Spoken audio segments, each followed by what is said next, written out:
Tu pasión por ser mejor te trajo hasta aquí. Es el tercer día y hoy damos otro paso.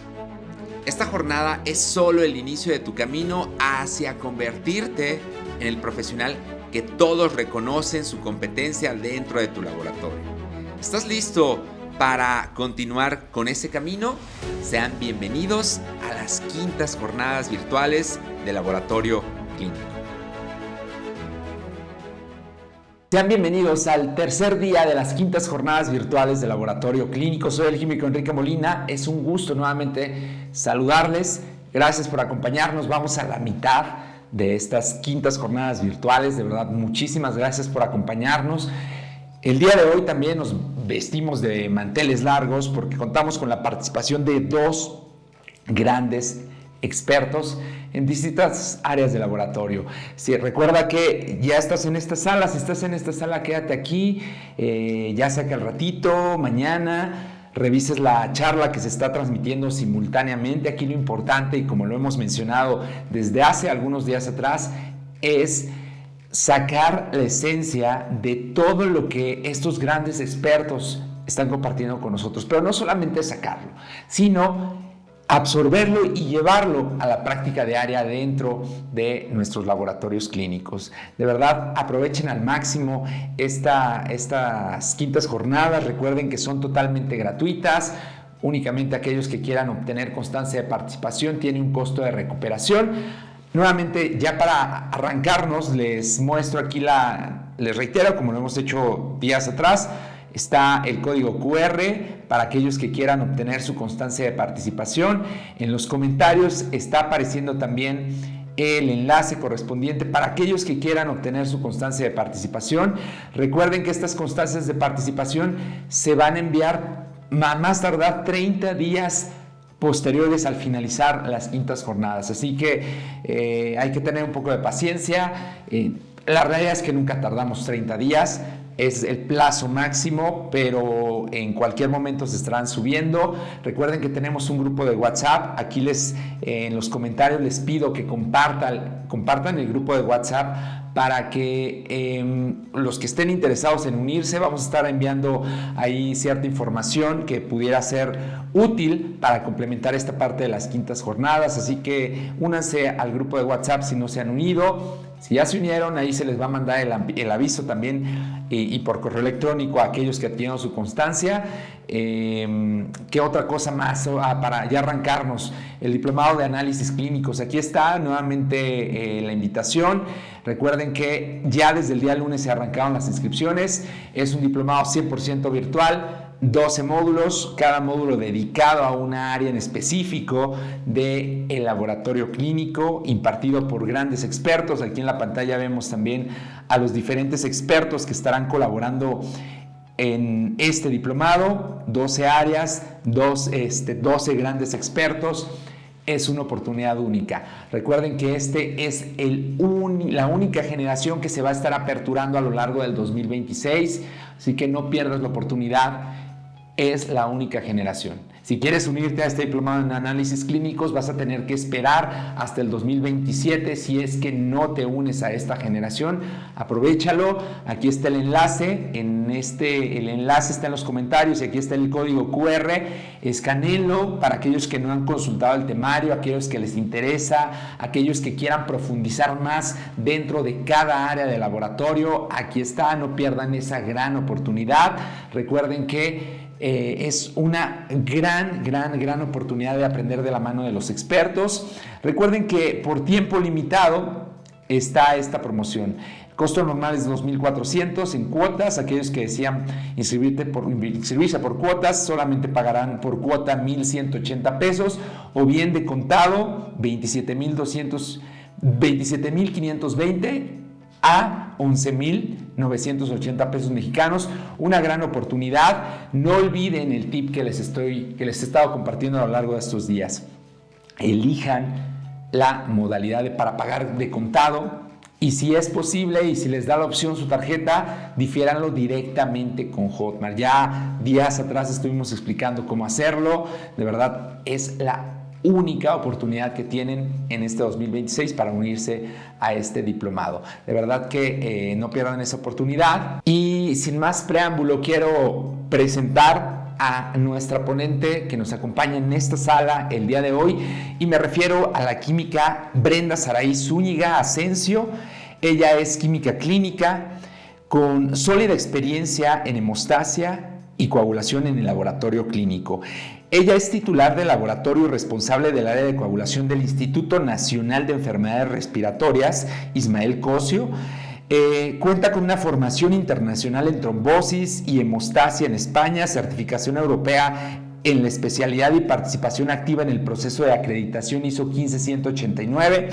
Además, ella es docente, directora de tesis y ponente en múltiples foros académicos, además de creadora de contenido educativo en hemostasia y coagulación en plataformas digitales. Ella estará compartiendo con nosotros el tema de utilidad clínica de las correcciones y diluciones en pacientes con tiempos prolongados. Definitivamente un tema bastante importante y que debemos considerar en nuestro día a día dentro de nuestro laboratorio.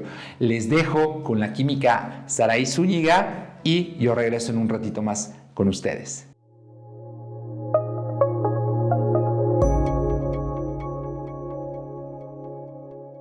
Hola, ¿qué tal, estimados colegas y amigos? Sean todos bienvenidos a una sesión más de estos minicursos de EduLab. En esta ocasión vamos a hablar de la utilidad clínica de las correcciones y diluciones en pacientes con tiempos prolongados. Y es que esto es una situación que nos puede suceder muy a menudo dentro del laboratorio clínico, sobre todo cuando hablamos de pacientes que tienen alguna patología, ya sea de tipo inflamatorio, crónico, y que nos pueda complicar en un resultado en nuestras pruebas de coagulación.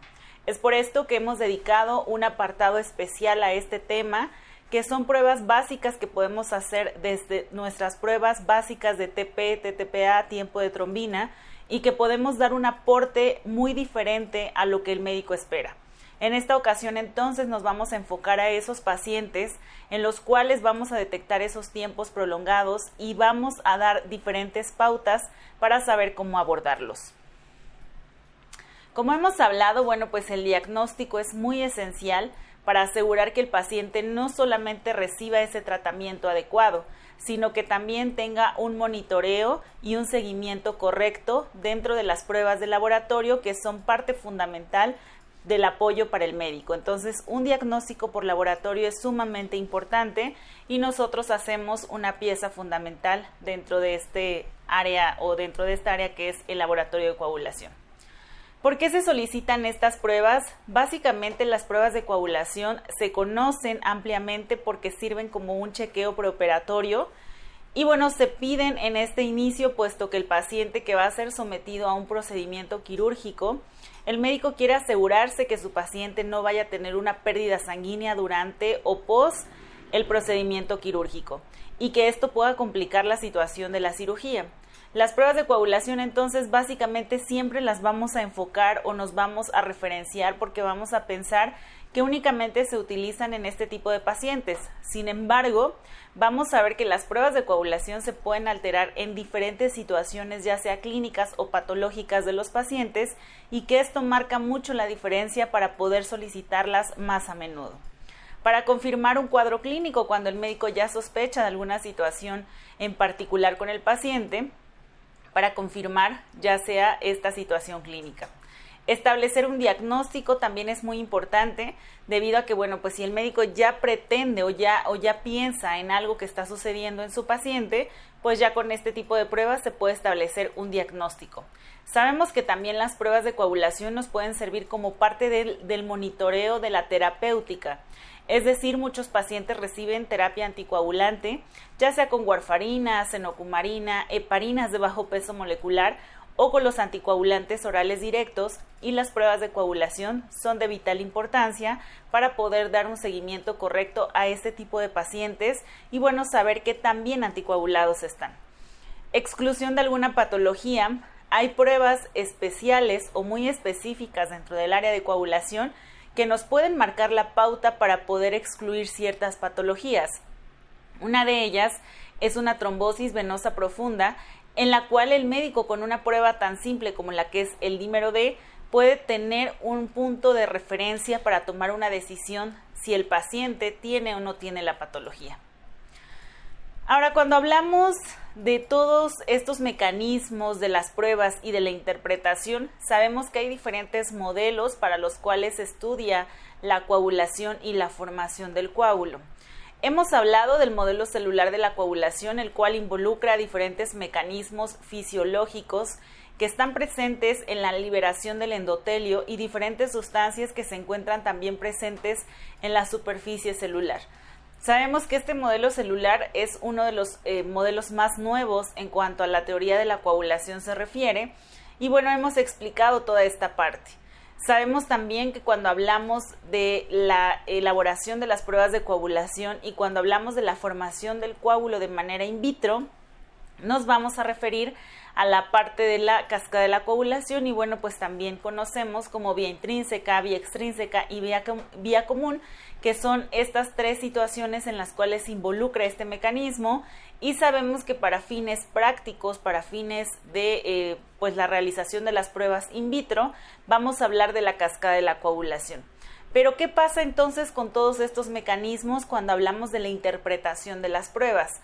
Lo que sí es un hecho es que debemos de tener bien aterrizados estos conceptos del modelo celular y de la cascada de la coagulación para que en el momento en el que nosotros podamos saber interpretar estos mecanismos y estas pruebas, sepamos qué factores están involucrados y cómo los vamos a abordar.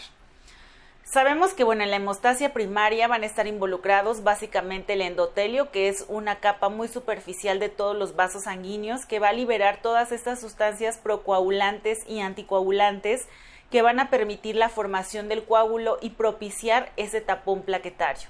Las plaquetas, que son un protagonista principal dentro de esta formación del coágulo, y el factor de von Willebrand, que es liberado del endotelio una vez que hay un daño o un cambio en las fuerzas de cizallamiento que dañan las células endoteliales.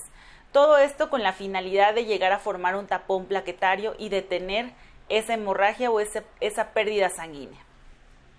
Por otro lado, sabemos que la hemostasia secundaria es un mecanismo por el cual participan los factores de la coagulación, el factor tisular, que está presente en la superficie de diferentes células como lo son los monocitos, los fibroblastos, el calcio y la superficie de fosfolípidos, que es sumamente importante para que se puedan anclar esos factores de la coagulación y poder llevar a cabo la reacción y la potencialización de la generación de factores de la coagulación, como lo es el factor 10 activado, la generación de trombina, para formar un coágulo de fibrina estable.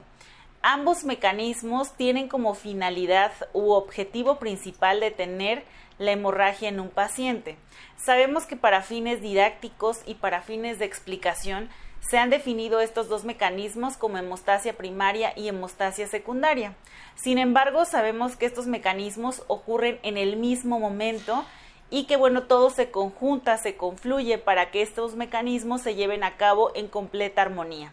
Asimismo, sabemos que estos mecanismos están mediados o equilibrados por diferentes sustancias como lo son anticoagulantes de tipo natural, que son liberados también del mismo endotelio, y que todo esto permite llevar un mecanismo de constante equilibrio en la hemostasia. Sabemos que cuando un mecanismo se activa, por otro lado, se está activando un mecanismo que pueda llevar al control de esa hemostasia o de esa balanza que tenemos para poder mantener todo el tiempo equilibrio. Vamos a ver entonces que la formación del coágulo lo podemos ver de dos maneras. De manera in vitro, en el momento en el que tomamos una muestra de plasma en un paciente y vamos a medir cuánto tiempo tarda para la formación de ese coágulo. Sabemos que vamos a colocar diferentes sustancias provistas en nuestros reactivos que van a promover la formación del coágulo. Y por otro lado, todos los mecanismos que se estudian de manera in vivo para saber cómo participan entre ellos estos mecanismos para la generación o la formación de ese coágulo de fibrina. Entonces, estos mecanismos sabemos que van a estar estudiados por diferentes modelos. El modelo in vitro para estudiar la formación del coágulo en el laboratorio de coagulación va a ser a través de la cascada de la coagulación, y de manera in vivo el modelo celular de la coagulación. Debemos recordar algo muy importante de los factores de la coagulación. Sabemos que los factores de la coagulación son enzimas naturales que produce el mismo organismo y que estas enzimas van a poder interactuar entre ellas como diferentes sustancias. Algunos van a necesitar una potencialización de alguna otra enzima, de algún cofactor para poder llevar a cabo su función, pero básicamente los factores de la coagulación son enzimas que van a estar inactivas hasta el momento en que tienen un estímulo y puedan activarse para llevar a cabo la generación de fibrina. Vamos a ver algo aquí muy particular en esta tabla, donde nosotros tenemos que tener presente la vida media de estos factores. Y esto nos va a marcar la pauta para poder nosotros realizar nuestras pruebas dentro del laboratorio clínico. Sabemos que hay factores que tienen una vida media muy larga, por mencionar alguno. El fibrinógeno tiene una vida media hasta de 5 días y esto es importante conocerlo, porque si nosotros vamos a medir una muestra de fibrinógeno, tenemos disponible hasta 5 días para poder realizar la determinación a temperatura de condición normal, a temperatura ambiente. Sin embargo, tenemos otra vida media de factores en las cuales nos van a marcar la pauta de ser diferentes y más cortas, como lo es el factor 7 de la coagulación, el cual tiene una vida media de 4 a 6 horas, o sea, es mucho la diferencia entre una vida media y otra. Sin embargo, tenemos que conocer estas dos mediciones para saber qué tiempo disponemos para la determinación de estas pruebas. Y podríamos analizar cada una de las vidas medias de los factores de la coagulación. Sin embargo, cuando hablamos del estudio de las pruebas de manera in vitro, sabemos que no solamente vamos a estudiar un factor, sino que vamos a estudiar un grupo de factores para poder evaluar la generación de fibrina a través de la activación de diferentes factores. Entonces, todo esto se estudia en una prueba o en dos pruebas que se conocen como tiempo de protrombina, tiempo de trombina y tiempo de tromboplastina parcial activado. Y estas pruebas engloban todos los factores de la coagulación. Debemos conocer que el tiempo de trombina, va a estar involucrado el factor 7 y este factor 7 tiene de 4 a 6 horas. De nada sirve que los demás factores tengan una vida más prolongada si vamos a estudiar todos los factores en conjunto. Entonces, quien me va a marcar la pauta para poder hacer la determinación es el factor de vida media más corta. Vamos a ver entonces también que tenemos una clasificación de las pruebas dentro del laboratorio de coagulación. Y estas pruebas se clasifican dependiendo de la complejidad y del padecimiento de cada paciente. Sabemos que tenemos las pruebas de rutina, que van a ser las pruebas conocidas también como los 3 Ts, que son el tiempo de protrombina, el tiempo de tromboplastina parcial activado, el tiempo de trombina y podemos agregar el fibrinógeno dentro de nuestras pruebas de rutina. Ya tenemos pruebas más especializadas que se encargan de evaluar el sistema hemorrágico en un paciente y estas pruebas, se denominan perfil de hemofilia, en las cuales, se determinan tanto deficiencia de factor 8 como de factor 9, así como la generación de otras sustancias que puedan estar interfiriendo en la actividad de los factores de la coagulación, como lo pueden ser los inhibidores que se generan dentro de los pacientes con esta patología que es hemofilia y ellos hacen la generación de anticuerpos contra la actividad de sus factores, ya sea el factor que están recibiendo como tratamiento o su propio factor. Entonces aquí dentro de este grupo de pruebas hemofílicas se van a evaluar no solo la deficiencia de factores, sino también la presencia de algunos inhibidores que están involucrados. Tenemos por otro lado nuestras pruebas que nos ayudan a evaluar el seguimiento en la formación de coágulos. Sabemos que la trombofilia es una de las patologías que se va a clasificar dentro de las coagulopatías, que puede ser hemorrágicas o trombóticas, y las trombofilias, es un grupo de coagulopatías en las cuales el paciente genera la formación de trombos. En unas, que son las hemofilias, el paciente sangra, y la otra parte serían las trombofilias, donde el paciente tiene un problema importante en la generación de trombos, y esto hace que el paciente tenga una complicación clínica importante. Dentro de estas pruebas que podemos evaluar tenemos la medición de anticoagulantes de tipo natural, como lo son la proteína C, la proteína S, la antitrombina, por mencionar algunos, en los cuales se pueden medir estas proteínas para poder evaluar si el paciente tiene la deficiencia de algunos de estos anticoagulantes naturales. Si el paciente tiene la deficiencia de algunos anticoagulantes naturales, pues esto hace que el paciente tenga una mayor predisposición a la generación de trombos. Por otro lado, tenemos el monitoreo de la terapia anticoagulante o el monitoreo de fármacos, el cual, pues es otro gran grupo de las áreas de las pruebas que se pueden medir. Y aquí podemos medir tanto fármacos como anticoagulantes con las pruebas de rutina, o ya existen pruebas especiales para la determinación de diferentes fármacos anticoagulantes como lo es rivaroxaban, apixaban, dabigatran. Vamos entonces ahora a hablar de las pruebas globales de coagulación. Y cuando nos referimos a las pruebas globales o las pruebas de rutina, hablamos de las pruebas de las 3 T's de lo que hacemos diariamente, y estas van a ser el tiempo de protrombina, el tiempo de tromboplastina parcial activado, el tiempo de trombina y en algunos casos, y comento en algunos casos porque no en todos los laboratorios, está disponible el fibrinógeno como una prueba de rutina. Se considera como una prueba especial debido a que a lo mejor no se solicita de manera rutinaria o en el servicio no es una prueba tan solicitada, y esto hace que la prueba se encuentre dentro del rubro de las pruebas especiales. Sin embargo, es una prueba que se debería de considerar como una prueba de rutina, sobre todo en algunos pacientes que tengan algún padecimiento crónico, que estén hospitalizados, porque nos puede marcar la pauta para tomar una decisión importante. Entonces vamos a ver que las pruebas de coagulación globales las podemos evaluar con la cascada de la coagulación. Recordemos nuestra cascada de la coagulación, tenemos 3 vías. La vía extrínseca, que es la vía más corta para la formación de fibrina, que se activa con la generación del factor tisular que viene presente en el reactivo que vamos a utilizar, que en este caso sería la tromboplastina tisular, que va a activar al factor 7 del paciente y se llega a la vía común con la activación del factor 10 a factor 10 activado. Una vez llegando a la vía común, el factor 10 activado en presencia de su cofactor, el factor 5 activado, van a actuar sobre la protrombina y la van a convertir en trombina. Esta trombina va a actuar sobre el factor 13, sobre el fibrinógeno y lo va a convertir en fibrina.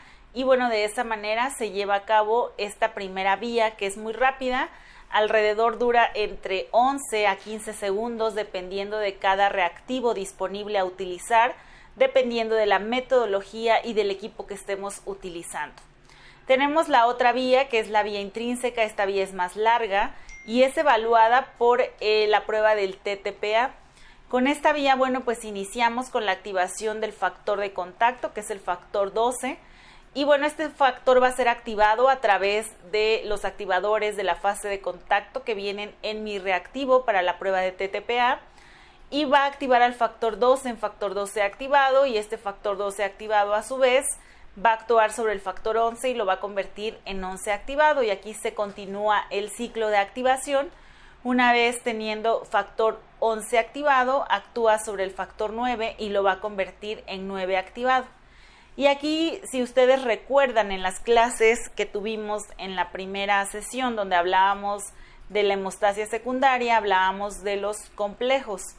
Aquí se forma un complejo conocido como complejo 10-ASA, que está compuesto por una enzima que es el factor 9 activado, un cofactor que es el factor 8 activado, y en presencia de fosfolípidos y calcio van a actuar sobre el factor 10 y lo van a convertir en factor 10 activado, y es así como llegamos a la vía común de la coagulación, donde se continúa el ciclo de activación, activando a la protrombina y convirtiéndola en trombina, la trombina actuar sobre el fibrinógeno, convertirlo en fibrina, pero además también la trombina activará el factor 13 y convertirlo en factor 13 activado, y sabemos que este factor 13 activado polimeriza estas redes de fibrina que se están generando en este punto. Va a estabilizar esas redes de fibrina. Muy bien, entonces pasamos a otra prueba que es el tiempo de trombina. ¿Qué me evalúa el tiempo de trombina? El tiempo de trombina únicamente me evalúa la última fase en la formación del coágulo o la generación de fibrina. El tiempo de trombina evalúa la cantidad y la calidad del fibrinógeno, es decir, que también tengo el fibrinógeno en mi paciente o si tengo fibrinógeno y ese fibrinógeno está disfuncional. El tiempo de trombina únicamente evalúa esta última fase en la formación de fibrina. Si el paciente tiene disminución de fibrinógeno o incremento de fibrinógeno, la prueba del tiempo de trombina se va a alargar. Pero también este tiempo de trombina me va a indicar si el paciente está anticoagulado o la muestra está contaminada con heparina. Recuerden que muchas veces las muestras se toman en servicios hospitalarios a través de las líneas arteriales o de accesos venosos centrales y estos pueden estar contaminados con heparina.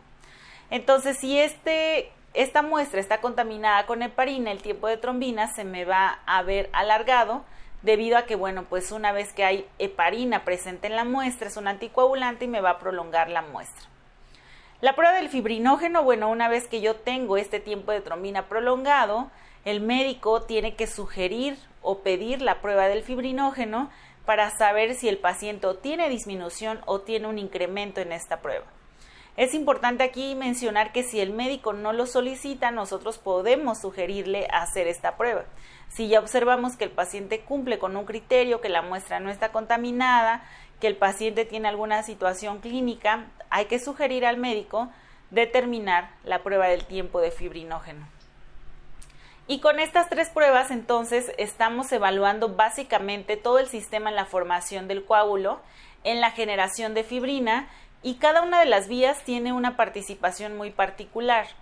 La vía extrínseca, por un lado, no puede ser evaluada solamente, ni tampoco la vía intrínseca, a diferencia de que el paciente vaya a ser, sometido a alguna situación o el paciente está anticoagulado, únicamente se le puede solicitar una prueba, pero generalmente las pruebas deben de ir de la mano para poder evaluar todo el sistema en la coagulación. Si tenemos una situación que complica ambas vías, es decir, si el paciente tiene una alteración en el factor 5, en la trombina o en el fibrinógeno, como sabemos que esta ya es la vía común y comparten ambas pruebas, posiblemente se me van a prolongar las 2 pruebas. Es por esto que tenemos que estar muy alertas cuando vemos una prolongación de los tiempos. Se me está alterando una prueba, se me están alterando las 2 pruebas, o solamente hay una alteración de una de estas pruebas en la fase final. Si las pruebas se prolongan, tanto el TP como el TTPA, quiere decir que el problema puede estar dirigido en la vía común. Pero si la prueba únicamente se me prolonga del TP, tengo que investigar si el paciente no está anticoagulado o si tiene alguna alteración en la vía extrínseca, es decir, en el factor 7 principalmente. Dentro de las pruebas o la prolongación del TTPA, puedo pensar en alguna de las deficiencias de cualquiera de estos factores, porque en el TTPA evaluamos más factores, desde el factor 13 hasta la presencia del factor 10. Entonces, si yo tengo una prolongación del TTPA, tendría que pensar cuál puede ser la falla dentro de la vía intrínseca, pero sobre todo pensar o preguntar en la clínica del paciente. Si el paciente tiene historia de sangrado, si el paciente tiene antecedentes familiares de sangrado, entonces me voy a enfocar a los factores de la coagulación que tengan situaciones con sangrado, como lo puede ser el factor 8 o el factor 9, que son los más comunes que puedan estar deficientes. Obviamente, antes de hacer todo esto, tengo que revisar la muestra, que la muestra no esté contaminada, que la muestra cumpla en tiempo y forma para poder pensar si el paciente tiene alguna deficiencia de factores o puede existir la interferencia de un inhibidor que me pueda bloquear la actividad del factor. ¿Qué quiere decir esto? Que el paciente puede generar anticuerpos contra los factores de la coagulación o contra la superficie de fosfolípidos donde se anclan los factores de la coagulación para generar la activación ya sea del factor 10 o de la protrombina a trombina. Recuerden que dentro de la cascada de la coagulación existen 2 complejos en los cuales se requiere de fosfolípidos y calcio para la activación del siguiente factor. Este es el complejo 10-ASA que activa el factor 10 y el complejo protrombinasa que activa el factor 2 y lo convierte en factor 2 activado a la protrombina en trombina. En estos complejos requerimos fosfolípidos y calcio. Hay anticuerpos que puede generar el paciente que van dirigidos contra esos fosfolípidos. Y recuerden que los fosfolípidos es una superficie en la cual se van a anclar los factores. Pero si el paciente tiene anticuerpos contra los fosfolípidos, los factores de la coagulación ya no van a tener en dónde anclarse y el paciente puede tener tiempos prolongados. O el paciente puede generar un anticuerpo contra algún factor de la coagulación directamente. Los pacientes con hemofilia que reciben tratamiento sustitutivo pueden generar anticuerpos contra factor 8, contra factor 9 de su propio organismo o del tratamiento sustitutivo que el paciente está recibiendo. Y esto genera que la actividad del factor no se lleve a alcanzar su objetivo. Recordemos que la cantidad normal de factor está entre 50 y 150% de actividad. Si el paciente tiene una interferencia de algún anticuerpo, este anticuerpo bloquea la actividad del factor y el paciente no va a llegar a alcanzar ese objetivo por más factor que se le coloque. Entonces es muy importante conocer todo el escenario, conocer la clínica del paciente, conocer qué está pasando con el paciente, si recibe algún tratamiento. Si el paciente está anticoagulado, bueno, pues sabemos que me va a prolongar las pruebas de coagulación. ¿Qué me va a prolongar? Tengo que saber qué está tomando el paciente, ya sea un anticoagulante dirigido contra vitamina K o factores vitamina K dependientes, entonces me va a prolongar la prueba del tiempo de protrombina. Si el paciente está con heparina, pues me va a prolongar la vía intrínseca, en la cual la heparina actúa directamente en la vía común, básicamente con el factor 10 activado o la trombina. Entonces tenemos que conocer todo el escenario, preguntarle al médico y al paciente si está administrándose algún tratamiento, algún anticoagulante, o si el paciente tiene alguna historia familiar, ya sea de trombosis o de sangrado, y si el paciente viene por alguna situación en particular. El abordaje entonces no únicamente es de laboratorio, sino que el abordaje debe de ser multidisciplinario. Cuando nosotros queremos hacer algo más por nuestro paciente, tenemos que estar en constante comunicación con el médico. Es decir, únicamente yo puedo ver un resultado en el laboratorio, una prolongación en mis tiempos de coagulación, pero en realidad yo tengo que contactarme con el médico si es que quiero conocer más del paciente. Nosotros no sabemos mucho del paciente porque únicamente tenemos una solicitud en la cual a veces viene un diagnóstico presuntivo o un diagnóstico definitivo y es lo único que tenemos de la información del paciente. Pero muchas veces al paciente se le pasó decirnos que estaba anticoagulado o al médico se le pasó informar que el paciente estaba anticoagulado y esto complica la situación. Entonces debemos de tener una constante comunicación entre el profesional de laboratorio y el personal médico para saber qué más pasa con el paciente. Si yo hablo con el médico y le digo, ¿sabes qué? Tu paciente tiene una situación de tiempos prolongados, yo quisiera saber si el paciente está anticoagulado, si toma algún tratamiento en específico o qué patología crónica tiene de fondo el paciente. Y el médico, bueno, pues ya les va a informar toda esta información que necesitamos conocer. Si el médico dice, bueno, pues mi paciente viene porque tiene problemas de sangrado, historia familiar de sangrado, pues entonces ya puedo pensar en algo para poder ayudar al médico a tomar una mejor decisión. Antes de poder pasar a poder determinar la corrección en los tiempos prolongados, tenemos que hacer un checklist en los tiempos prolongados.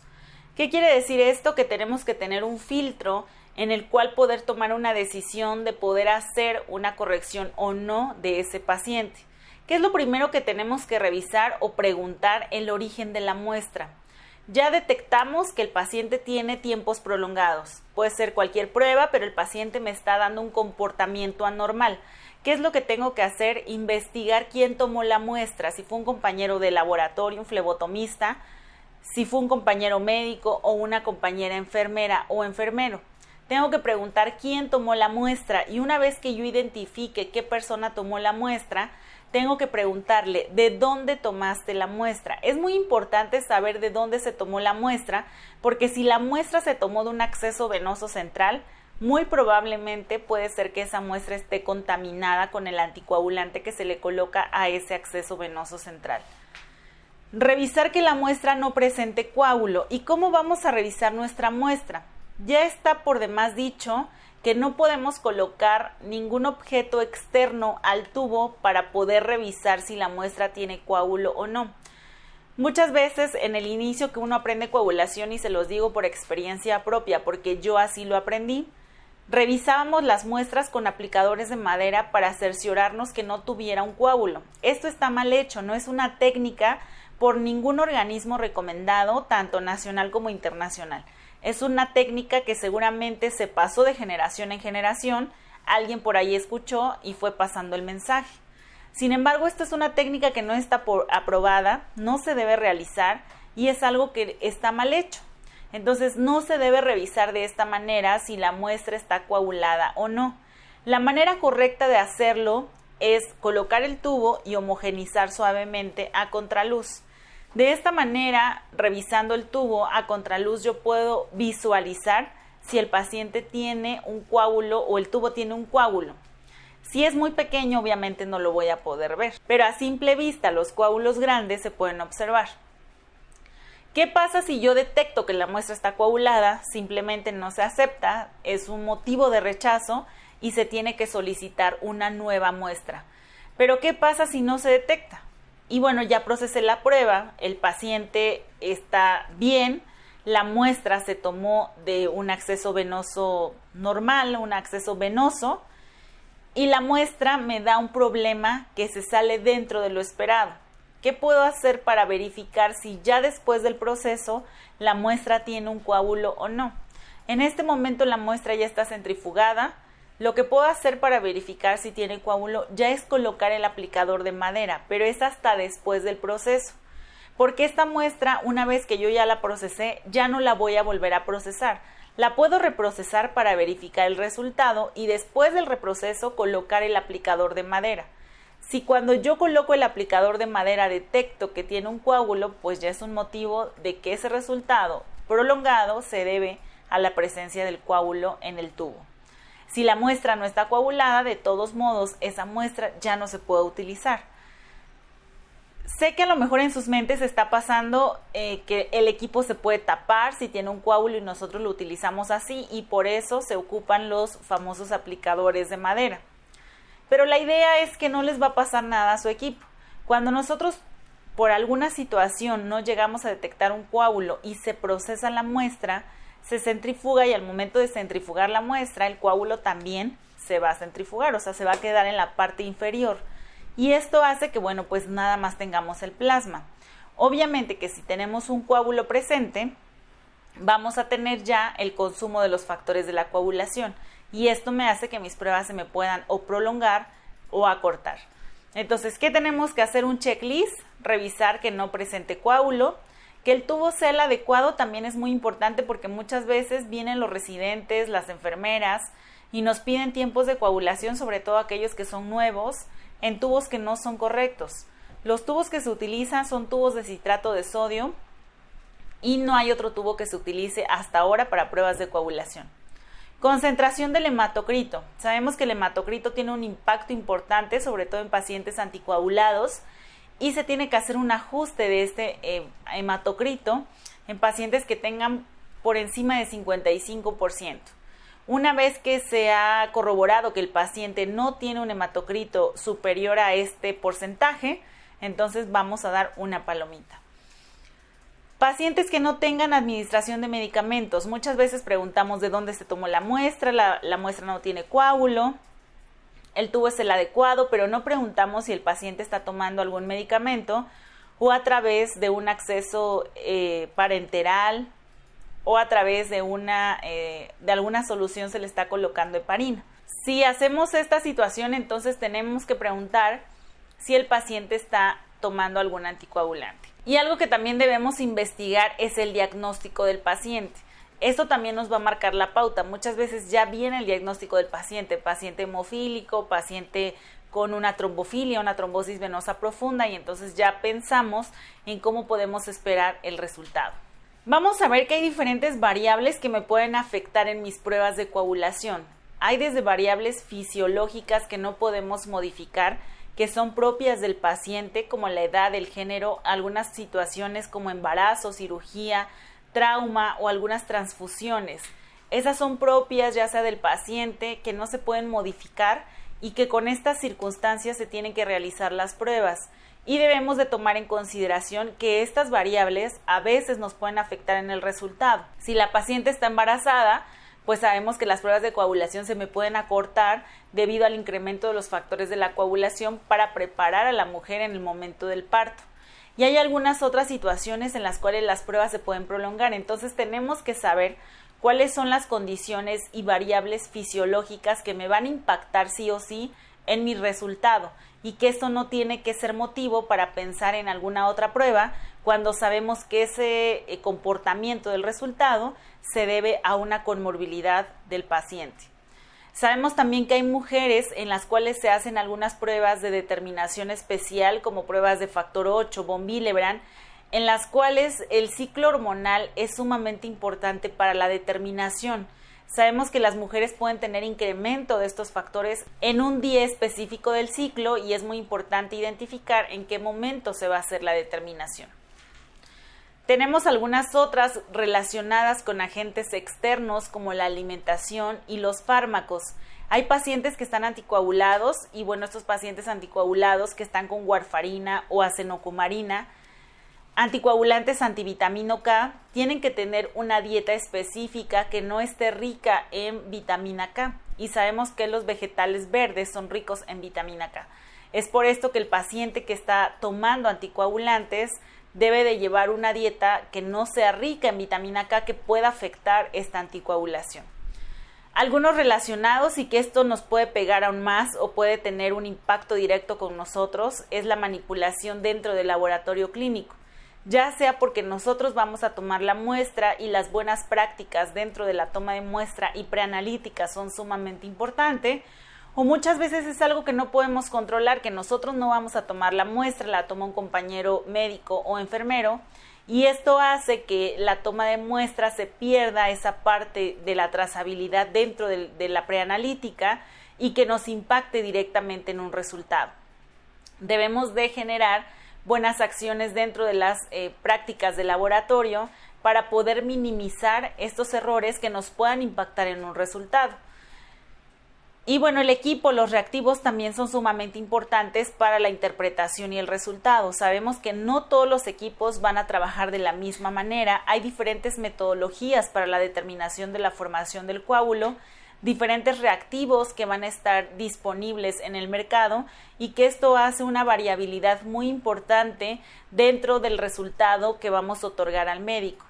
Esto lo sabemos nosotros, lo conocemos, pero es muy importante que el médico también tenga esta información de que dentro de la determinación de las pruebas de coagulación existe un sinfín de reactivos y de equipos que me pueden impactar en un resultado, cuidando siempre que el resultado normal sea normal en cualquier laboratorio y el patológico sea patológico en cualquier situación. Vamos a ver entonces que la preanalítica es sumamente importante para la generación de errores y que es una fase importante dentro del laboratorio que se debe cuidar, que se debe minimizar. Sabemos que el impacto preanalítico no solamente del área de coagulación, sino de cualquier área del laboratorio me puede impactar en un resultado hasta el 70%. Y que los errores que se pueden cometer en esta área son bastante altos. Esto por toda la interferencia que tenemos dentro de la generación de la toma de muestra, manipulación del paciente, la información que otorgamos al paciente o al médico. Y bueno, aquí se pueden perder muchos datos en esta parte y es por esto que el incremento de errores es sumamente alto. Sin embargo, tenemos que saber qué tipo de situaciones particulares en el área de coagulación me están impactando para poder minimizar esta tasa de errores dentro de esta fase y entonces generar resultados clínicamente útiles y que cumplan con la condición del paciente. Sabemos entonces que hay diferentes situaciones como el hematocrito, el llenado insuficiente de tubos, que esto es un tema también que se tiene que tener muy vigilado y tener mucho cuidado con la parte del aforo del tubo. Hay casas comerciales en las cuales, viene una marca de color transparente y sabemos que ese es el llenado mínimo del tubo, pero debemos de conocer nuestro fabricante, nuestra casa comercial de dispositivos para la toma de muestra y conocer cuáles son sus recomendaciones para el llenado y el aforo de esos tubos. Hay otros que vienen marcados con líneas, con una flecha. Debemos de conocer qué tipo de dispositivos estamos utilizando para la toma de la muestra y conocer cuál es el llenado de esos tubos. El torniquete sabemos que es sumamente importante porque genera una mayor hemoconcentración cuando se prolonga el tiempo de uso. Y hay recomendaciones muy específicas en las cuales se nos dice que no debemos de utilizar el torniquete por más de 60 segundos en el antebrazo del paciente. Hay otras situaciones como la lipemia, la hemólisis y la ictericia que me pueden afectar directamente en el resultado. Sin embargo, sabemos que actualmente existen diferentes instrumentos por los cuales se miden las diferentes densidades para la determinación del coágulo que superan los niveles de lipemia y de hemólisis en los pacientes. Y bueno, ya hay equipos en los cuales la curva de medición que generan es mucho más alta que la presencia de hemólisis o lipemia en el paciente. Pero esto es algo que se debe de colocar como una nota dentro del resultado para que el médico sepa que su muestra estaba ya sea hemolizada o estaba lipémica. Hay situaciones también en las cuales dentro de las pruebas especiales como la determinación del lúpico o algunas otras situaciones en las cuales no podemos aceptar muestras hemolizadas debido a que, bueno, pues una vez que hay una hemólisis sabemos que hay una activación de la coagulación. Y bueno, esto genera que en pruebas ya muy específicas podemos tener una alteración. Entonces, tratar de cuidar estos aspectos para minimizar esta parte de los errores. Conocer la sensibilidad y el tipo de reactivo que estamos utilizando es sumamente importante. ¿Por qué?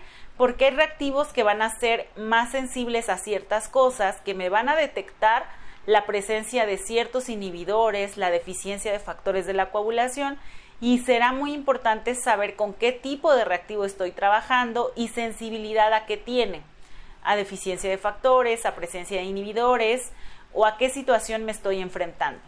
El uso de equipos y la metodología también es algo que debemos conocer, qué tipo de metodología tengo en mi laboratorio, si es una metodología fotoóptica, mecánica, electromecánica, para saber cuál es el tiempo en el que tarda de leer. Cómo es el fundamento de esta tecnología también es muy importante para que conozcamos pues todas estas situaciones involucradas. Vamos a ver entonces que la prolongación de tiempos de coagulación se puede deber a diferentes situaciones, tanto congénitas como adquiridas. Y bueno, vamos a empezar a hablar particularmente del tiempo de protrombina, en la cual la deficiencia de factores puede ser de tipo congénita y me puede generar la prolongación de esta prueba. Una de ellas es la deficiencia del factor 7. Una vez que hay deficiencia de este factor, bueno, pues evidentemente la prueba se me va a prolongar, no va a haber una adecuada activación de esa vía de la coagulación y bueno, pues no se genera la cantidad adecuada de factor 10 para generar fibrina. Pero tenemos situaciones adquiridas en la cual el paciente puede tener esta prueba prolongada. Y esto puede deberse a deficiencias de vitamina K. Sabemos que los factores vitamino K dependientes se evalúan con el tiempo de protrombina y si el paciente tiene una deficiencia de estos factores vitamino K dependientes, esta prueba se me va a prolongar. Algunos anticoagulantes como cumarina, warfarina o acenocumarina son fármacos que inhiben la activación de los factores vitamino K dependientes. Entonces, si el paciente tiene la presencia de estos fármacos, evidentemente la prueba del tiempo de protrombina se me va a prolongar. Hepatopatía, los pacientes que tienen daño hepático, sabemos que los factores de la coagulación se sintetizan en el hígado. Si el paciente tiene un daño hepático, pues obviamente los factores de la coagulación no van a alcanzar su nivel óptimo de actividad y pues esto genera una prolongación importante. Algunos inhibidores específicos contra factor como 7 pueden generar pues un prolongamiento importante o la presencia de anticoagulante lúpico. Vamos a hablar ahora de las causas de prolongación del TTPA. Como sabemos, se evalúan más factores de la coagulación en la vía intrínseca y bueno, pues aquí podemos tener mucho más causas por las cuales el paciente pueda tener una prolongación de esta prueba. Vamos a ver qué hay de tipo congénita y de tipo adquirida. Dentro de las congénitas sabemos que los factores de la coagulación pueden estar disminuidos en pacientes neonatos. ¿Y esto por qué? Debido a que un paciente neonato no tiene un porcentaje en la formación y activación de su hígado todavía está inmaduro. Y esto hace que los factores de la coagulación no están correctamente óptimos al nivel esperado. Y el paciente tiene tiempos prolongados, pero esto es propio de su edad. Si el paciente tiene un hematocrito por encima del 55%, tenemos menos cantidad de plasma y más cantidad de anticoagulante presente en el tubo. Esto hace que mi prueba se me pueda prolongar. deficiencia de factores de la vía intrínseca, como lo es el factor 12, la precalicreína, el cininógeno de alto peso molecular, factor 8, factor 9, factor 11, se me puede prolongar esta prueba.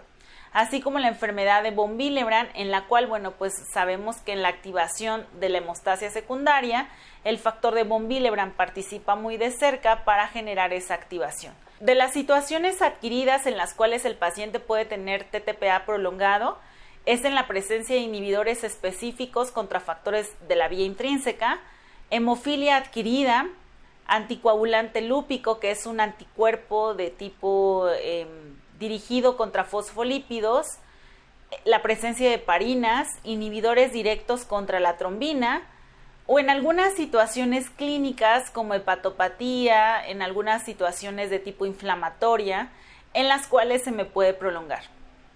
Cuando tenemos una prolongación de ambas pruebas, TP y TTPA, pues puedo hablar de la situación que complica a la vía común, donde ambas vías se confluyen, ambas vías, tanto la extrínseca como la intrínseca, llegan al mismo punto, que es el factor 10, y de ahí se arrancan para la generación de fibrina, y aquí vamos a tener que el paciente puede tener problemas en la vía común, o sea, del factor 10 activado hacia la generación de fibrina. Entonces, el paciente puede tener desórdenes en el fibrinógeno, tanto en la funcionalidad como en la actividad.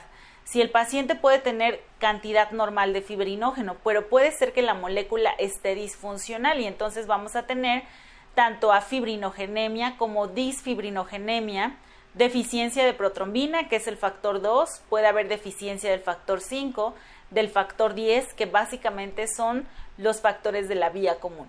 Pero también tenemos situaciones adquiridas como la deficiencia de vitamina K, pacientes que tienen hepatopatía, que tienen inhibidores adquiridos o alguna situación como anticoagulante lúpico, se me pueden prolongar ambas pruebas.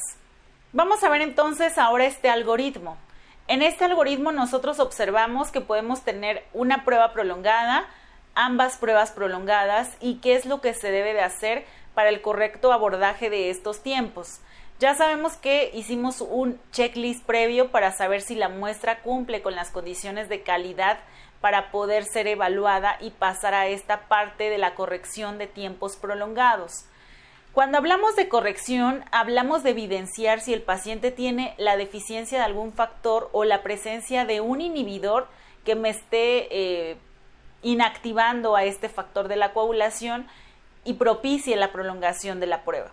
Entonces hablamos que, sabemos que se me puede prolongar tanto la prueba del TP como la prueba del TTPA o ambas. Entonces, ¿qué hacemos? Si yo tengo un tiempo de protrombina prolongado, lo primero que tengo que hacer es un test de mezclas. Este test de mezclas se va a realizar con una parte de plasma normal y una parte del plasma problema, del plasma del paciente. Se hace una dilución 1:2 para poder evaluar mi prueba prolongada. Lo mismo cuando tengo el TTPA prolongado, voy a hacer un test de mezclas y voy a reprocesar nuevamente la prueba prolongada. En este caso, si la prueba prolongada es el TP, hago mi prueba de mezclas y proceso nuevamente la prueba del TP. Si la prueba prolongada es el TTPA, la que voy a procesar nuevamente con el test de mezclas es la prueba del TTPA. ¿Qué pasa si los dos están prolongados? Pues nuevamente, entonces hago el mismo procedimiento, voy a hacer un test de mezclas para evidenciar qué es lo que está pasando con ese paciente, qué parte de la vía común está afectada. Con esto yo puedo excluir un anticoagulante circulante como lo es el rivaroxaban, que está dirigido directamente contra factor 10 de la coagulación, excluir anticoagulantes como el dabigatran cuando los dos están prolongados, o cuando el TTPA está prolongado, puedo excluir anticoagulantes como la heparina. Y aquí, si la prueba se me prolonga, también puedo pensar que el paciente pueda tener la presencia de un anticoagulante lúpico. ¿Qué voy a hacer con esta prueba o qué me dice esta prueba de corrección? Lo que me dice si el paciente tiene presencia de inhibidor o la deficiencia de algún factor. Ya sabemos que si el tiempo que se prolonga es el tiempo de protrombina, el factor que pueda estar deficiente es el factor 7, que es el más frecuente. Si el que se prolonga es el TTPA, los factores que pueden estar deficientes puede ser o el 8 o el 9 o el 11 o el factor 12. Y si se prolongan ambas pruebas, pues sabemos que puede ser el fibrinógeno, el factor 2, el factor 5 y el factor 10 activado. ¿Qué es lo que pasa? Cuando yo le coloco a mi plasma problema un plasma normal que tiene todos los factores al 100% y mi paciente tiene la deficiencia de algún factor, ese plasma le va a aportar al plasma del paciente el factor que no tiene. De tal manera que cuando ustedes realicen la corrección, si la prueba corrige a valores normales, quiere decir que el paciente efectivamente tenía la deficiencia de un factor. Pero si no corrige, aún colocándole todos los factores de la coagulación, quiere decir que el paciente no tenía deficiencia de factores. ¿Qué tenía? No lo sabemos. Habría que buscar qué es lo que está pasando con este paciente. Vamos a ver entonces cuáles son los estudios básicos para abordar una prueba prolongada y nos vamos a enfocar entonces a la prueba del TTPA. Dentro de esta parte de la corrección de tiempos prolongados podemos llegar desde pruebas básicas como lo es nuevamente repetir la muestra, repetir la prueba con esta mezcla 50-50, hasta ya pruebas especiales en las cuales se incuba esta mezcla. Se tienen que realizar más mezclas seriadas para poder evidenciar si realmente hay una interferencia contrafactor de la coagulación. Entonces, dentro de los ensayos básicos tenemos el TTPA, que va a estar repetido y reprocesado. Si es un TTPA prolongado, vamos a reprocesarlo.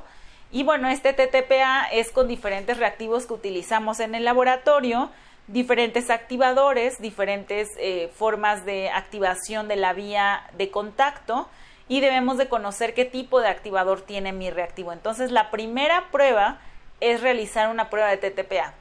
La prueba de TTPA resulta prolongada. ¿Qué sigue? Realizar una verificación de ese tiempo prolongado. Realizo la verificación y la prueba sigue prolongada. ¿Qué sigue? Hacer mi checklist de mi muestra. La muestra fue tomada en condiciones óptimas, sí. Entonces, ¿qué paso a hacer?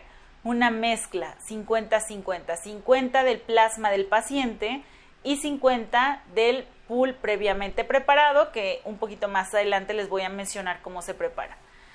Ahora, ¿qué pasa si la muestra no corrige? Si la muestra no corrige, pensamos en la presencia de un inhibidor. ¿Qué inhibidor?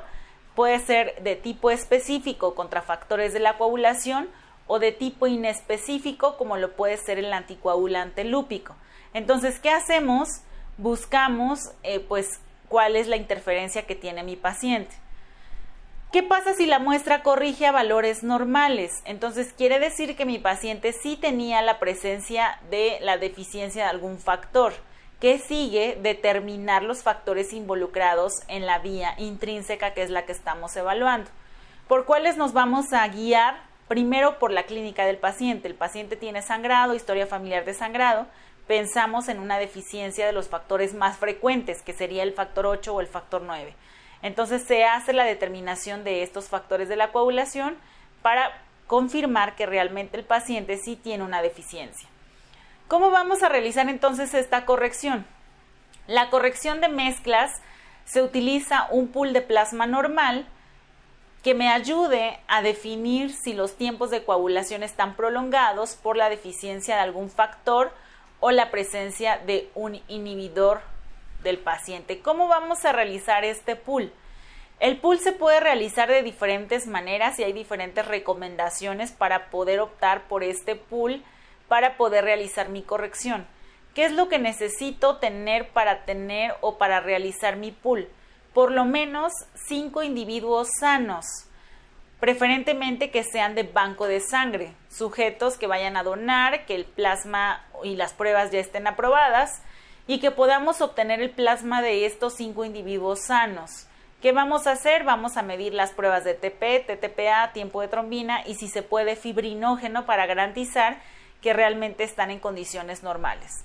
Una vez que se miden, se coloca una alícuota diferente y los 5 plasmas se van a poner en un mismo tubo y es el pool que vamos a utilizar para la corrección. ¿Qué pasa si yo no tengo un banco de sangre cercano y no puedo hacer esta corrección? ¿Qué sigue? vamos a utilizar por lo menos 5 pacientes sanos. Pacientes que puedan venir de un control, que vayan a un estudio preoperatorio, que revisemos previamente que el paciente cumpla con estudios de biometría hemática en la cual no tenga un hematocrito elevado, las plaquetas estén normales, las pruebas de funcionamiento estén normales y su perfil de triglicéridos esté normal, así como las pruebas de coagulación. Si cumple con estos 5 criterios, entonces yo puedo utilizar uno de ellos para poder preparar mi pool. Y tengo que revisar 5 pacientes que cumplan con estos 5 criterios para poder utilizarlos como candidatos a mi pool. Si en mi laboratorio que trabajo no cuenta con una infraestructura de consulta externa en la cual estén llegando pacientes constantemente, ¿qué puedo hacer? Bueno, pues buscar 5 personas conocidas, cercanas, amigos que me puedan donar plasma para poder preparar mi pool. Si esto no es posible, porque bueno, pues no hay nadie que me pueda ayudar en este sentido, entonces, ¿qué me recomiendan las guías? Poder utilizar mi control normal o calibrador del día. Cuando nosotros hacemos un control de calidad, utilizamos un control normal y un control patológico para controlar mis pruebas. Y de este control se va a quedar un remanente. De ese remanente yo puedo utilizar 200 microlitros para preparar mi mezcla. Entonces, si yo tengo mi control del día y únicamente tengo un paciente para hacer corrección, pues puedo utilizar mi control, que es un pool estandarizado a nivel mundial y que me puede servir para poder ser utilizado como un pool. También hay pool ya comercial que viene liofilizado en viales de 1 mililitro y ya únicamente se hidrata y ese pool se puede utilizar. Esta es una recomendación para el área de coagulación de todo lo que les estoy comentando para poder realizar esta corrección de tiempos prolongados y las recomendaciones para el adecuado realización del pool. ¿Qué vamos a hacer en primera intención? El diagnóstico diferencial. Pensamos en la deficiencia de factores o en la presencia de inhibidores. Entonces, ¿qué hacemos? Vemos la prueba prolongada, en este caso puede ser cualquiera de las dos, y vamos a proceder al estudio de mezclas. Podemos quedarnos hasta aquí. Ya vimos que el paciente sí corrigió, entonces pensamos en la deficiencia de factores. ¿Qué pasa si no corrige? Le podemos poner una nota. Se realizó la corrección con pool de plasma normal, la cual corrige.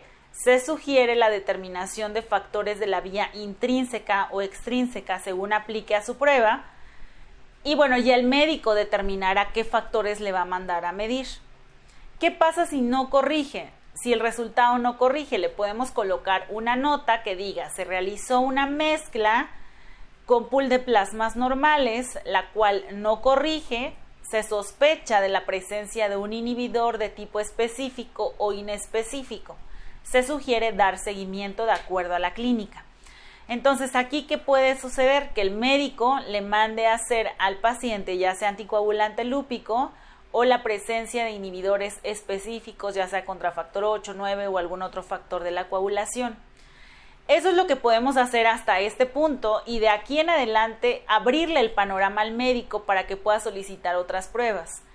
Sin embargo, si nosotros tenemos oportunidad, podríamos evidenciar o confirmar que realmente el paciente tiene la presencia de un inhibidor. ¿Cómo lo hacemos? Esa mezcla que preparamos previamente la podemos incubar 2 horas a 37 grados centígrados y con esto volver a procesar la prueba que esté prolongada. Si el resultado sigue prolongado y no corrige, entonces realmente se sospecha de la presencia de un inhibidor. Pero si corrige, entonces podemos pensar en que el paciente puede tener tanto la deficiencia de un factor como la presencia de un inhibidor. Esto que me ocasiona que yo pueda tener más pruebas en el laboratorio. No se tienen que hacer más pruebas especiales, se tienen que hacer las mismas, TP y TTPA, pero si mi laboratorio es privado y esto genera un mayor costo en la producción, puede ser que esté yo frenada un poquito o frenado en el momento de pasar a este estudio un poquito más específico. Si en mi laboratorio no puedo hacer ya hasta esta determinación porque tengo que incubar la muestra, porque es otra determinación de prueba y en mi laboratorio me cuentan por pruebas, me puedo quedar hasta aquí nada más. Únicamente hacer la mezcla sin incubar y corregir y ponerle la nota al médico, y esto le va a marcar un montón y abrir el panorama, pero muchísimo al médico para tomar una decisión diferente. Si mi laboratorio ya es especializado, si mi laboratorio ya cuenta con la infraestructura y ya estudiamos otro tipo de inhibidores como lúpico o inhibidores contra 8 y contra 9, entonces ya puedo pasar a esta fase en la cual yo puedo incubar la muestra y puedo confirmar que realmente el paciente sí tiene un inhibidor y que tiene que ser estudiado. Entonces, ¿qué podemos encontrar? Nuevamente aquí otro diagrama para que ustedes lo puedan apreciar mejor. Tenemos un TTPA inesperadamente prolongado, procedemos a hacer esta mezcla pool-paciente, se hace un estudio de mezcla con una parte del paciente, con una parte del pool de plasma previamente preparado, del calibrador o del control, y se realiza una mezcla. Se pueden utilizar 200 microlitros del pool, 200 microlitros del paciente, se hace una mezcla. Si el resultado corrige, entonces se piensa en la deficiencia de factores de la coagulación, pero si no corrige, entonces de la presencia de un inhibidor o de una interferencia.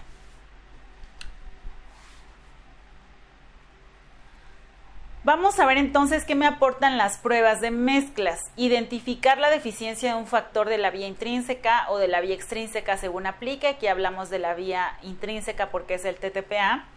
Establecer la presencia de un inhibidor cuando no corrige. Y bueno, aquí ya se piensa en la clínica del paciente. Si el paciente tiene trombosis o sangrado, ya se piensa qué tipo de inhibidor puede tener. Los inhibidores son clasificados como específicos o inespecíficos. Y bueno, específicos porque van dirigidos contra factores de la coagulación, y cuando son inespecíficos porque van dirigidos contra fosfolípidos, contra alguna proteína en específico. En este ensayo se detectan inhibidores como inhibidores contra factor 8, como el anticoagulante lúpico, o algunos inhibidores farmacológicos que van dirigidos contra la heparina. Como la heparina es un fármaco externo al paciente, el mismo paciente puede generar estos anticuerpos y pues genera esta interferencia. Entonces, en este punto tenemos que el paciente puede tener un porcentaje de corrección. ¿Cómo sabemos si el resultado corrige o no corrige? Bueno, pues existen diferentes formas para poder tomar la decisión de que si el paciente corrige o no corrige el resultado. Una de ellas es el resultado está dentro del intervalo de referencia o cercano al pool normal o al pool testigo, quiere decir que el resultado corrige. Pero tenemos una situación en la cual no sabemos porque estamos en el borderline del resultado y no sabemos cómo interpretarlo. Para esto se utiliza el porcentaje de corrección y hay dos métodos para poder saber si el tiempo de coagulación de mezcla corrige o no corrige. Uno de ellos es el índice de Rosner o el índice de anticoagulante circulante o el índice de Chan, que son dos relaciones matemáticas que se utilizan para saber si el resultado corrige o no corrige. Entonces vamos a ver qué sucede cuando pues podemos utilizar este índice de Rosner. Vemos aquí entonces que el índice de Rosner es igual a colocar la corrección del paciente menos el testigo entre el resultado basal que salió del paciente por 100. Si el resultado es mayor del 12%, quiere decir que hay una presencia de inhibidores, que no hay corrección y que pues se tiene que buscar hacia esa parte de la presencia de inhibidores. Pero si el resultado es menor al 12%, entonces evidentemente hay una deficiencia de factores de la coagulación y sí hay una corrección. En este caso el resultado fue del 16%, quiere decir que el paciente o el resultado no corrige. Habría que buscar por la presencia de inhibidores. Tenemos aquí otros ejemplos o la misma fórmula que ustedes la puedan apreciar mejor, en la cual el índice de Rosner será igual al TTPA corregido de la mezcla menos el TTPA testigo entre el TTPA del paciente por 100. Si el resultado es menor de 12, quiere decir que sí corrige, y si es mayor de 12, quiere decir que no corrige. Aquí tenemos una situación en la cual, bueno, pues vamos a analizar este ejemplo, donde un paciente tiene un TTPA de 50.5 segundos, el testigo de laboratorio 29.4 y el TTPA de la corrección es de 30.9 segundos. Hacemos la sustitución y el índice de Rosner es de 2.9, lo cual quiere decir que sí corrige. Se piensa en la deficiencia de algún factor.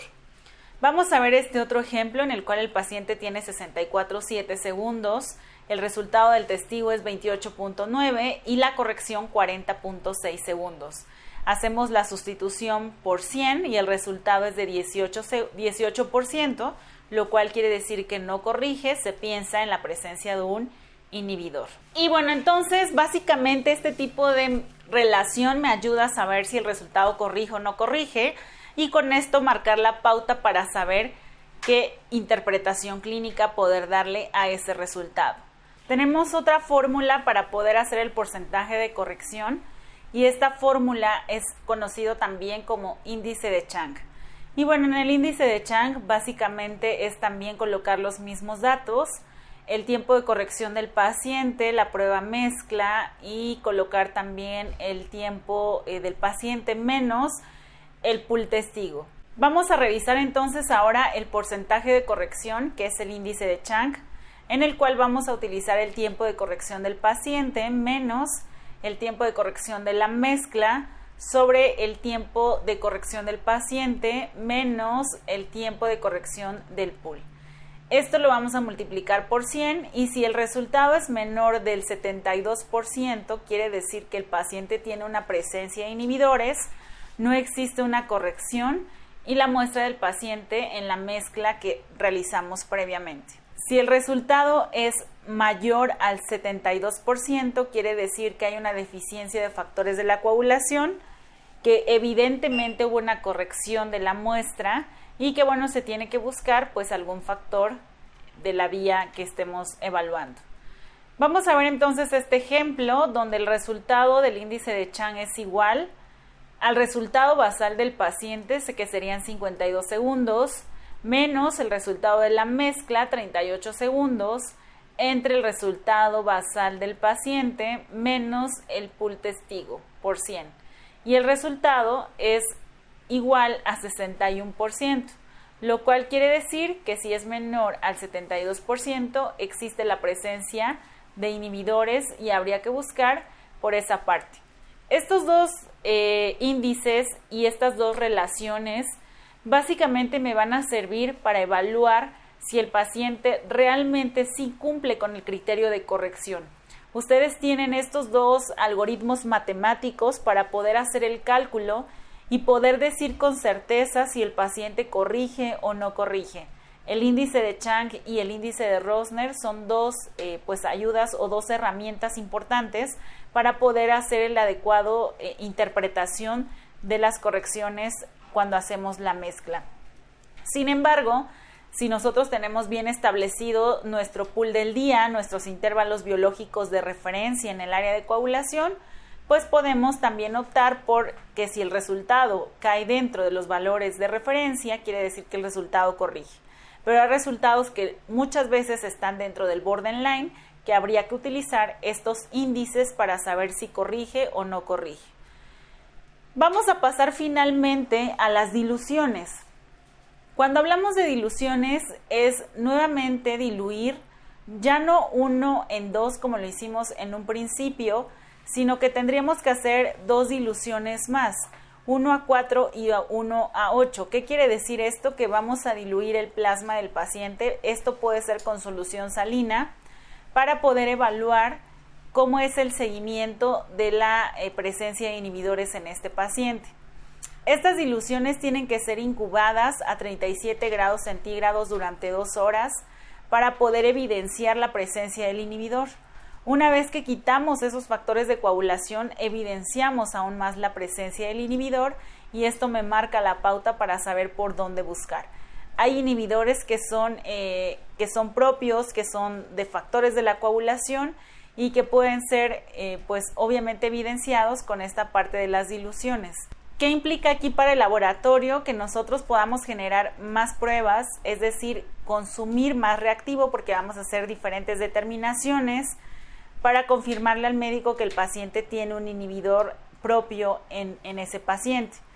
Si nosotros queremos nada más ponerlo en un principio con la mezcla 1 a 2, con esto podríamos dar mucha información al médico para la toma de decisiones. Sin embargo, en muchos laboratorios se utilizan las diluciones y puede ser que ustedes se pregunten o les pregunten y es por esto que las presentamos, pero únicamente se utilizan en laboratorios ya más especializados donde se haga la búsqueda de estos inhibidores. Estas diluciones se pueden prolongar incluso hasta 500, 400, dependiendo qué tan fuerte es la presencia del inhibidor en el paciente.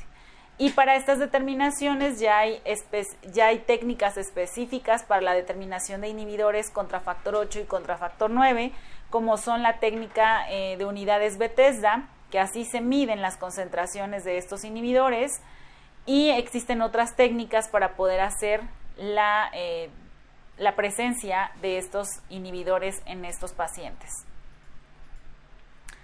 Vamos a ver que los resultados pueden ser diferentes siempre que se hagan las diluciones de las muestras. Se tiene que colocar la dilución del pool para poder hacer un comparativo, cómo se va comportando la muestra del paciente frente a la muestra del pool, para poder tomar una decisión y una interpretación clínica. En el momento en el que se separa con referencia al pool, bueno, pues aquí indica que ya se quitó la interferencia del factor y se evidenció la presencia del inhibidor, y aquí se pueden cuantificar de diferentes maneras, como lo son con estas técnicas mencionadas previamente. ¿Cuáles son algunos mensajes claves de esta charla que ustedes se deben de llevar hoy a casa? Básicamente que la confirmación del TTP ante la sospecha inicial de una prolongación es clave en la correlación de resultados cuando se trata de pruebas especiales, sobre todo de la determinación de anticuerpos de tipo específicos. Cuando ya se conoce la historia clínica del paciente, cuando ya se sabe que el paciente tiene una hemofilia, por así decirlo, estos pacientes generan este tipo de anticuerpos, y bueno, en estos pacientes siempre se tiene que hacer esta determinación y es pieza clave para el seguimiento del tratamiento en este grupo de pacientes. Si del paciente no sabemos nada, si del paciente no sabemos si tiene algún inhibidor o es un paciente nuevo, el poder abordar este tipo de pruebas de mezclas va a abrir el panorama al médico para tomar una decisión de seguimiento y terapéutica de su paciente, y bueno, pues obviamente optar por alguna determinación extra que le pueda confirmar el diagnóstico. Sabemos que el entendimiento de la capacidad de la detección de los reactivos permite correlacionar los resultados obtenidos, y es que aquí tenemos que conocer siempre, como se los he mencionado, la capacidad de detección de los reactivos y la especificidad de cada uno de ellos. ¿Qué tan sensible es mi reactivo a detectar la presencia de estos inhibidores? Puede ser que hay reactivos que son muy sensibles a la presencia de anticoagulante lúpico y que son reactivos de TTPA que se me van a prolongar con facilidad, pero puede ser que otro laboratorio no tenga la misma sensibilidad y que la prueba no se prolongue, y esto no quiere decir que esté mal, sino que son reactivos diferentes, sensibilidades diferentes, y esto hace que el comportamiento de las pruebas sea completamente diferente. Entonces debemos de conocer qué tipo de reactivo utilizamos, así como la técnica para poder determinar. Se tiene que estandarizar también la técnica de las mezclas en el laboratorio. Si en el laboratorio vamos a realizar mezclas de los pacientes con tiempos prolongados, se debe de estandarizar la técnica. ¿Hasta cuánto vamos a llevar la dilución? ¿Lo vamos a incubar? ¿No lo vamos a incubar? Únicamente vamos a hacer una dilución 1:2 para poder evidenciar la presencia de inhibidores o la deficiencia de factores, y bueno, se tiene que estandarizar esta técnica. O vamos a hacer una incubación, ya vamos a hacer un test un poco más fino, ¿cómo lo vamos a realizar? Esto es algo que ustedes deben decidir en su laboratorio con los recursos que ustedes tengan propios para poder hacer este tipo de pruebas.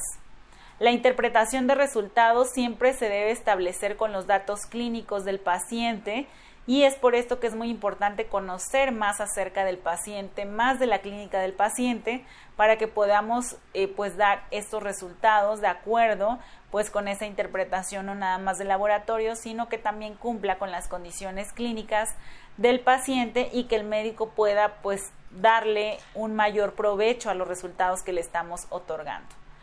Y bueno, con esta diapositiva terminamos la plática del día de hoy. Espero que haya sido de su agrado. Si genera preguntas, dudas o algún comentario extra, recuerde que pueden dejarlo en la casilla de comentarios y en breve estaré respondiendo a sus comentarios para poder generar esa interacción. Muchas gracias y nos vemos en la próxima. Pues desafortunadamente hemos llegado al final de nuestro tercer día de nuestras quintas jornadas virtuales de laboratorio clínico, esperando que toda la información que compartió con nosotros tanto el químico Correa y la química Zúñiga los podamos aplicar a nuestro día a día, llevarlo de la teoría a la práctica, y de verdad que nuestros pacientes definitivamente lo van a agradecer. Muchísimas gracias por habernos acompañado en este tercer día. El día de mañana es el último día de las quintas jornadas virtuales de laboratorio. Recuerden que tendremos también la participación de dos grandes ponentes muy destacados, el doctor Eduardo Brambila y el químico Hugo Brito. Ellos nos hablarán de gestión de calidad y de infecciones micóticas por dermatofitos. No se lo pierdan. Les dejo nuevamente por aquí en la pantalla el código QR para aquellos que aún quieran obtener su constancia de participación. Aún lo pueden hacer. Ahí les está apareciendo el código QR, o en los comentarios está el enlace correspondiente. También recuerden que tenemos ya abiertas las inscripciones al diplomado de análisis clínicos, la cuarta generación. Ahí está en la pantalla nuevamente el código QR. En los comentarios y en la descripción está el enlace. No pierdan la gran oportunidad de participar. De verdad, aprovechenlo al máximo. No pasen por alto el tip que les he estado compartiendo en los últimos días. Y yo los veo el día de mañana en el cuarto y último día de nuestras jornadas. Un fuerte abrazo. Nos vemos mañana.